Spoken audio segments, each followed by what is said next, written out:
Friends, എല്ലാ കൂട്ടുകാർക്കും എൻ്റെ വ്ളോഗ്സിലേക്ക് സ്വാഗതം. അപ്പോൾ ഇന്ന് ഞാൻ ഒരു കുട്ടി വ്ളോഗായിട്ടാണ് വന്നിരിക്കണത്. അപ്പോൾ ഞാൻ ഇന്ന് പറമ്പിലൊക്കെ ഒന്ന് ഇറങ്ങി. അപ്പോഴാണ് നമ്മുടെ ചാമ്പമരം കുറേ പൂത്ത് നിൽക്കുന്നത്, കുറച്ച് ഉണ്ടായൊക്കെ നിൽക്കുന്നത് കണ്ടത്. അപ്പോൾ ഞാൻ എന്ത് ചെയ്തു, കണ്ടോ ഗൈസ്, നല്ലവണ്ണം ഉണ്ടായിട്ടുണ്ട്. ഞാൻ എന്ത് ചെയ്തു, തോട്ടി എടുത്ത് അങ്ങ് പറിക്കാൻ തുടങ്ങി കേട്ടോ. എനിക്കും എൻ്റെ അനിയനും ചാമ്പങ്ങ പറിച്ചിട്ട് ഈ ഉപ്പും മുളകൊക്കെ ഇട്ട് തിരുമ്മി കഴിക്കണം ഭയങ്കര ഇഷ്ടമാണ് കേട്ടോ. അതുകൊണ്ട് ഞങ്ങൾ അതിനായിട്ട് വേണ്ടിയിട്ട് ഞങ്ങൾ കുറച്ച് പറിച്ചു. അപ്പോൾ കുറേ ഇങ്ങനെ ചെറിയതാണല്ലോ, അപ്പോൾ ഞങ്ങൾ പെട്ടെന്ന് പറിക്കുമ്പോൾ ചെറിയ വിത്തുകളൊക്കെ നഷ്ടപ്പെട്ടു പോകുന്നുണ്ട്. അപ്പോൾ എന്തായാലും ഈ ഒരു ചാമ്പങ്ങയ്ക്ക് എത്ര പഴുത്തില്ലെങ്കിലും നല്ല മധുരമാട്ടോ ഇതിന്. അപ്പോൾ എൻ്റെ അനിയൻ അമ്മുക്കുട്ടി നമ്മുടെ ആട്ടുകുഞ്ഞിനെ എടുത്തോണ്ട് വരണ്ട, അവൻ എപ്പോഴും ആട്ടുകുട്ടീനെ വേണം. അതിൻ്റെ പേര് അമ്മു എന്നാട്ടോ. അവളെ കുളിപ്പിച്ചിട്ടിരിക്കും കേട്ടോ, അതാ അവൾക്ക് ഇത്ര വാശി. അപ്പോൾ ഞാനാണെങ്കിൽ ഇതുപോലത്തെ ഒരു ചാമ്പങ്ങ എടുത്തപ്പോൾ അവൾ തുപ്പി കളഞ്ഞു ഗൈസ്. അപ്പോൾ എനിക്ക് ദേഷ്യം വന്നു, ഇത്ര കഷ്ടപ്പെട്ട് പറിച്ചിട്ട്. ഇത് കേട്ടോ നമ്മുടെ കുഞ്ഞി വാഴത്തോട്ടം. അപ്പോൾ ഞാൻ അങ്ങ് തോട്ടി വെക്കാനായിട്ട് അങ്ങ് പോവാ. ഇവിടെയൊക്കെ കുറേ കൃഷികളുണ്ട് കേട്ടോ. അങ്ങനെ ഞാൻ അങ്ങനെ പോവുകയാണ് തോട്ടി വെക്കാനായിട്ട്. തോട്ടി എവിടെയെങ്കിലും വെച്ചില്ലെങ്കിൽ പിന്നെ നമുക്ക് ഇനിത്ത് വിളവെടുപ്പിന് നമുക്ക് എടുക്കാൻ കാണാതെ പോകും തോട്ടി. അപ്പം ഞാൻ അങ്ങ് പോവുകയാണ്.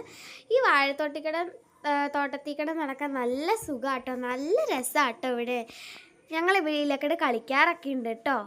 അപ്പോൾ ഇതാണ് നമ്മുടെ അടുത്ത കൃഷി എന്ന് പറയണത്. ഇതിനകത്ത് പടവലങ്ങ ഉണ്ട് കേട്ടോ, പടവലങ്ങയുണ്ട്, പാവയ്ക്കുണ്ട് കേട്ടോ. ഇതിൻ്റെ രണ്ട് ഇതുണ്ട്. അപ്പോൾ എനിക്ക് ഇത്രയും ചാമ്പങ്ങ കേട്ടോ കിട്ടിയിട്ടുള്ളത്. കാണിച്ചു തരാം. ഇത്രയും ചാമ്പങ്ങ. ഇതിങ്ങനെയാണെങ്കിൽ നല്ല മധുരമാട്ടോ ഇതിന്, അടിപൊളിയാണ്. ഉപ്പുമുളകൊട്ട് കഴിക്കാനായിട്ട് എന്നാ ടേസ്റ്റാണെന്നറിയോ. അപ്പോൾ ഞാൻ നേരെ പടവലങ്ങയൊക്കെ കാണിച്ചു തരാം.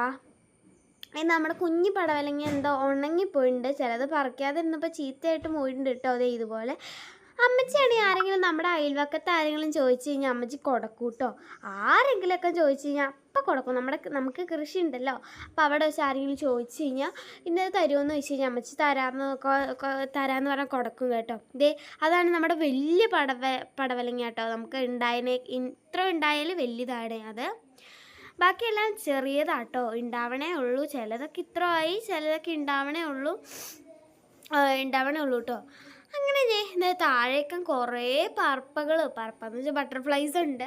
അത് ചെറിയ വെള്ള പൂമ്പാറ്റി കേട്ടോ. എനിക്ക് ഭയങ്കര ഇഷ്ടമാണ്, പിടിക്കണം എന്നൊക്കെ ഉണ്ട്, പക്ഷെ ഒന്നും പറ്റില്ല പിടിക്കാനൊന്നും. എന്തോരം നോക്കിയേ. നമുക്കിവിടെ ഇങ്ങനെ കൃഷി ഉള്ളതുകൊണ്ട് ഇതുപോലത്തെ കുറേ ഉണ്ട് കേട്ടോ. അപ്പം എൻ്റെ അനിയനാണെങ്കിൽ ഇതുപോലെ പിടിക്കാനൊക്കെ നോക്കിയിട്ട് കുത്തിയിരുന്ന് പിടിക്കും കേട്ടോ, ഒന്നും കിട്ടുന്നില്ല. അങ്ങനെ ഒരെണ്ണത്തിന് അവിടെ കണ്ടു ഗൈസ്, മുട്ടുകുത്തി പോയി പിടിക്കാൻ നോക്കിയപ്പോണ്ടാ അത് പറന്നു പോയി. എന്ത് ചെയ്യാനാന്ന് പറ, അതിനെയല്ലേ പിടിക്കാൻ നോക്കണം. എന്നിട്ട് ലാസ്റ്റ് അവൻ മടുത്ത് എണീച്ച് പോവുക കേട്ടോ. കണ്ടോ, അവൻ എവിടെയാണ് ഇനി ഉള്ളതെന്ന് പറഞ്ഞ് നോക്കി പോവാണ്. അടുത്ത് ഞാൻ ഓടിപ്പോയി ആ ഒരു തോട്ടി അവിടെ കൊണ്ടുവച്ചിട്ട് നേരെ പോകണത് നമ്മുടെ അടുത്തൊരു കൃഷി കാണിക്കാനാട്ടോ. അവിടെയല്ല കൃഷി, ഇതെവിടെയാട്ടോ, നമ്മുടെ കുഞ്ഞ് തക്കാളി കേട്ടോ. ഞങ്ങളിത് ചാറുകറിയൊക്കെ വെച്ച് കഴിക്കാറുണ്ട്, അടിപൊളി ടേസ്റ്റാണ്. ഒത്തിരി അങ്ങ് പഴുത്ത് കഴിഞ്ഞാൽ നല്ല പുഴു കയറും കേട്ടോ ഇതിൻ്റെ അകത്ത്. നല്ല ടേസ്റ്റാട്ടോ ഇത് ചാറുകറിയൊക്കെ വെച്ച് കഴിക്കാനായിട്ട്. ഞങ്ങളിത് വരട്ടിയൊക്കെ കഴിക്കാറുണ്ട് കേട്ടോ, നല്ല ടേസ്റ്റാണേ. അപ്പോൾ എൻ്റെ വീഡിയോ ഇഷ്ടപ്പെട്ടെങ്കിൽ ലൈക്ക്, ഷെയർ, സബ്സ്ക്രൈബ് ചെയ്യാൻ മറക്കല്ല. അപ്പോൾ ബൈ.